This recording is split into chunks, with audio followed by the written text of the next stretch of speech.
Hollywood films are arguably America's greatest cultural export, celebrated and appreciated across the globe for over a century. But the acting techniques used by a countless number of Hollywood stars were actually invented by a 19th century Russian director, and American cinema and theater remain thoroughly indebted to his ideas to this day.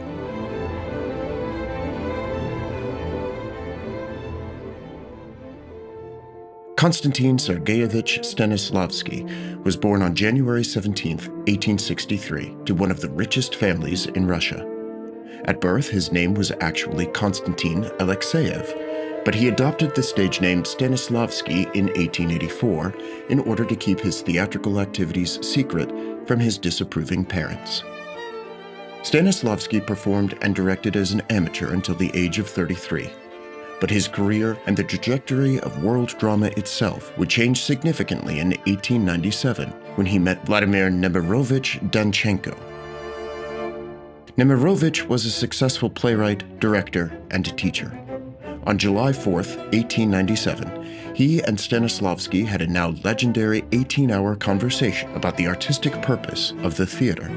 As a result of this conversation, the two would found the Moscow Art Theater, an ensemble that they hoped would bring a newly realistic drama experience at popular prices to people throughout the world.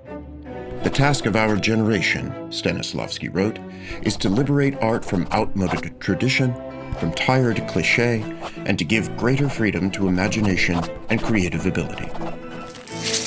The Moscow Art Theater enjoyed success almost immediately and opened new possibilities for the art of theater.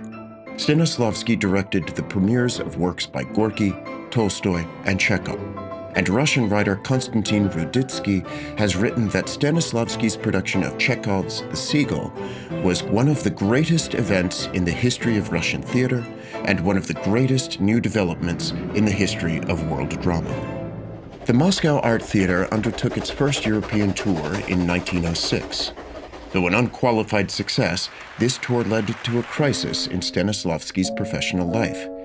During the tour, he became aware that his performance was becoming mechanical and disconnected.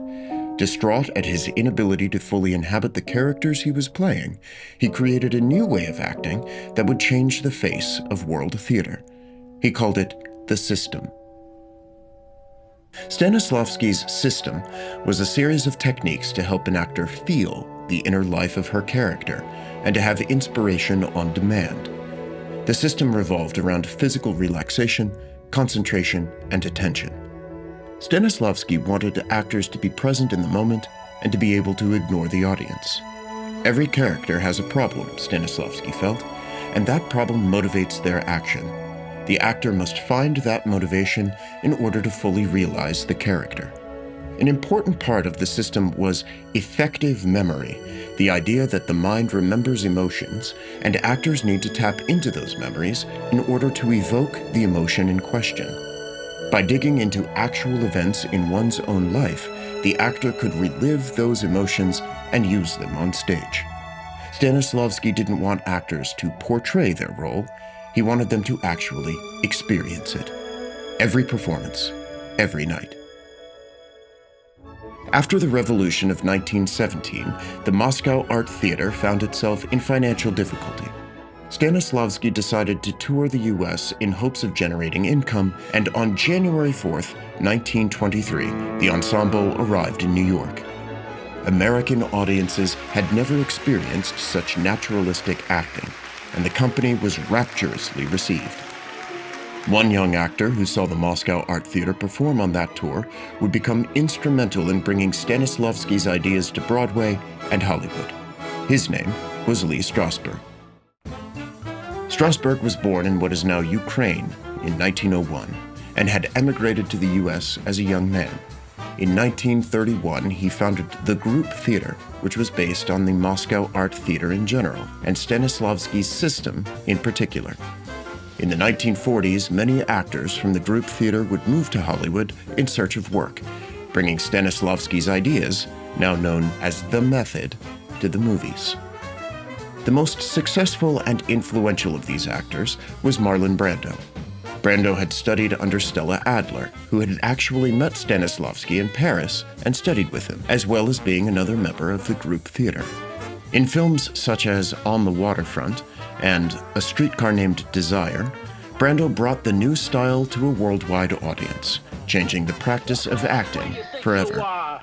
You know that I've been on to you from the start, and not once did you pull the wool over this boy's eyes.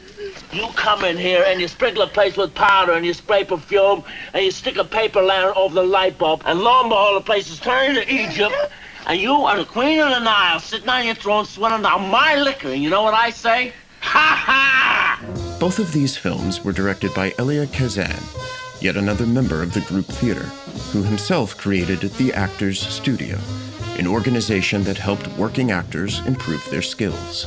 The Actors Studio became increasingly important during the 1950s, attracting world-famous stars like James Dean and Marilyn Monroe. Lee Strasberg began teaching there, and his emphasis on Stanislavski's effective memory technique became the most influential acting style in both theater and the movies for the rest of the 20th century. By 1979, 9 of the 10 Oscar nominees for acting were members of the Actors Studio. But Stanislavski would not live to see this lasting influence of his ideas. On October 29, 1928, he suffered a massive heart attack on stage during a performance of Chekhov's The Three Sisters. Although he refused to receive medical attention until the curtain fell, he survived, but he would never act on stage again. He died on August 7, 1938, just after completing his book, An Actor's Work, which would become one of the most influential acting manuals of all time. The dramatic style of Stanislavski's youth was broad and exaggerated, created for the dark theaters of the 19th century. But through the creation of the system, he changed this style irrevocably, bringing a realism well-suited to the new century and an immediacy well-suited to the new, more intimate art of motion pictures. The Moscow Art Theater brought Stanislavski's ideas to the US, where they were spread by acolytes such as Strasberg and Adler, to be shared throughout the world by classic Hollywood performances. What were once the radical ideas of a Russian genius now provide the basic mechanics of theatrical performance throughout the world.